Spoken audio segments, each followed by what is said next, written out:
Live from Fargo and serving you on TV, online, and on the go. This is Valley News Live at 5:30. The Valley News Live storm team is closely watching the weather, and there's a chance some of it could be severe tonight.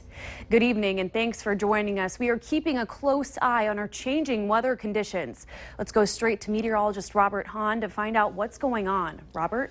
Yeah, we could see a few severe storms, not looking for a widespread severe weather outbreak by any stretch, but we could see one or two strong to severe storms, and the best chance for that in our southwestern counties. A marginal risk put out there from the Storm Prediction Center down in Norman, Oklahoma, for the possibility of some gusty winds, some hail, and maybe even one or two very weak tornadoes. A better chance of seeing a few funnel clouds as opposed to tornadoes, but that risk is there for all of those hazards, and we'll continue to monitor that. Myself, Hutch Johnson, Justin Fanfarelli, and we do have our storm chaser Eric Whitehill out, and we'll show you a live feed from him here a little bit later on in the show. Satellite, we have seen some breaks ahead of a front that is sparking off some showers and some thunderstorms. That has allowed the atmosphere to destabilize just a little bit more, and we're seeing some showers and some thunderstorms beginning to develop along that front. A closer look at that from Stutsman County through Dickey and Lemoore counties, and those continue to lift off towards the north and the northeast.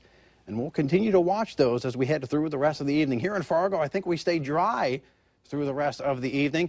Temperatures in the low 60s as we head through the 7, 8, and 9 o'clock hours. And again, there is a risk for some severe weather. Again, most of us will see just some garden variety type storms, but we'll continue to monitor that. The entire team here to keep an eye on that as we head through the rest of the evening. And we'll update you and as well as give you a look at that 7-day forecast coming up in just a little bit. Thanks, Robert. And as a reminder, you can stay up to date on all the weather conditions where you are anytime on your smartphone or tablet. Just go ahead and download the Storm Team Weather app to get the latest weather conditions and even follow the radar live. Just search VNL Weather in the App Store. The right of transgender individuals to use the bathroom which they identify.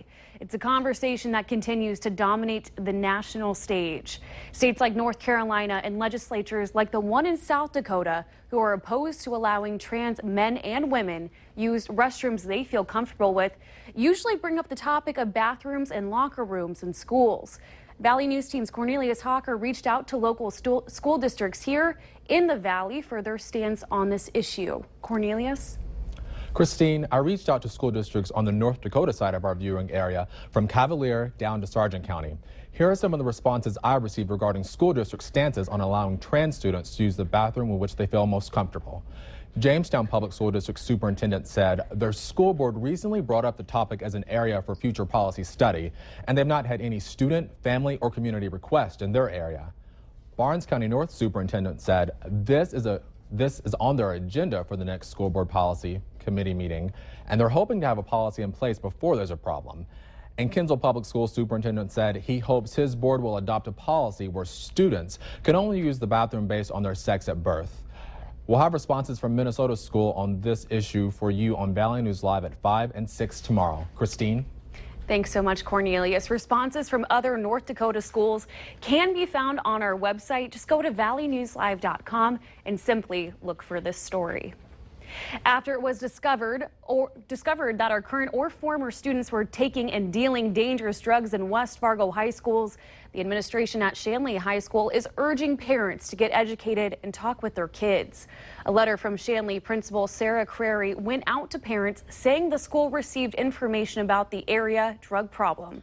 It adds, quote, "We do not have a reason to suspect students from Shanley or Sullivan are involved, but we know that if we are all more aware and knowledgeable, we can help prevent potential issues." Prairie also reminds parents that if a student needs medication, it must be kept in the office and stored in the labeled container that it came in. We have the full letter online. To read it, head to valleynewslive.com and click on the story. Fire crews have extinguished the flames at Diversified Welding in West Fargo after the dust collector caught fire. The fire was close but outside of the building in West Fargo. Workers were cutting iron sheet metal in the building when a fire sparked inside the dust collector. They're still investigating the exact cause, but no hazardous materials were involved. There is some smoke in the building, but the damage is mostly contained to the dust collector. No one was injured. 7 power outages in just 1 month, the most recent being this morning. Something Xcel Energy officials say is unacceptable. This morning, a pole caught fire. Xcel attributes the issue to the dry conditions followed by the rain. Today, Xcel Energy officials showed us the underground cable they're replacing. They say 2 of the 7 outages in Fargo were because of the 40-year-old cable failing. The work was happening in Moorhead because the cable runs from Minnesota under the Red River into Fargo. Xcel says they are also using infrared cameras to inspect the area to identify spots that need more work. Officials say power outages are expected at times and that it's the nature of their business, especially when you factor in the weather. 70 is in this short a period isn't something that I've seen at that level before, but typically what we talk about is that an average customer, we would like them to experience only 1 outage in a year lasting not much more than 70 minutes. And coming up tonight on Valley News Live at 6, reporter Ashley Bishop asks Xcel what its plan is to prevent these outages and why Fargo has more issues than other cities. A man reported missing from Thief River Falls, Minnesota has been located. The police department tells Valley News Live that Corey Wayray called them this morning and let them know that he's okay. No other details about the situation are available. A 21st birthday celebration aboard a party bus was busted in downtown Crookston. 5 people who were on the bus were cited for being a minor, consuming alcohol, among other charges. Valley News Team's Neil Carlson shows us what happened.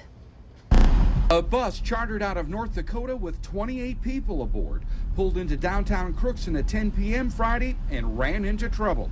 Some of the underage drinkers aboard the bus apparently tried to stop at a couple of downtown bars, but were turned away after they were carded. The trouble started when a woman reported to police that she saw one of the male partygoers urinating on the steps of a downtown apartment building. The suspect was seen getting back on the bus. That's when police pulled the bus over. Officers found the need to identify all 28, and they did that, verified their age. 5 of them were under the age of 21. Those 5 were cited for underage consumption. One of the 5 was cited for providing a false name and date of birth, fake ID, and one was cited for disorderly conduct, public urination. Biermeyer says since so many people were involved, it was impossible to cite any one individual with providing alcohol to the minors. Yes, none of them were from Crookston, mostly all from the Grand Forks, Thompson area, and a few from farther away than that. Biermeyer says all the people aboard the bus were cooperative and that his officers did a great job of sorting out who actually broke any laws. In Crookston, Neil Carlson, Valley News Live. Those 5 people given a ticket for being a minor consuming alcohol face a $185 fine.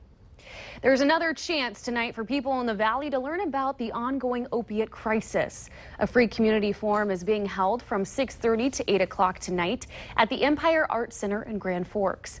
Discussion will focus on the impact of the recent drug crisis in the Valley, the impact on kids and families, prevention, treatment, and ways to combat the issue. Marcy's Law for North Dakota is a measure that advocates say would strengthen the rights of victims in the state. And the measure could soon be decided on by voters. Today, Secretary of State Al Jaeger was presented with more than 44,000 signatures in support of getting the measure on the November ballot. The law aims to make rights such as the right for a victim to be present at court proceedings and the right to restitution a part of North Dakota's Constitution. Proponents say that it doesn't, however, erode the rights of the accused. Crime victims need constitutional protections. What is the purpose of the Constitution? It is to protect fundamental rights of the people of our state. For more information, head to valleynewslive.com and click on this story. Controversial comedian Ralphie May will perform in Fargo. May's show is scheduled for Saturday, December 10th at the Fargo Theater. The show begins at 8 o'clock at night. May was originally supposed to take the stage in April, but later postponed his show after backlash over comments made about Native Americans. Several people had announced plans to protest the April show, including the Fargo Native American Commission. Jade Presents says that tickets purchased for the previous date will be honored. Some advice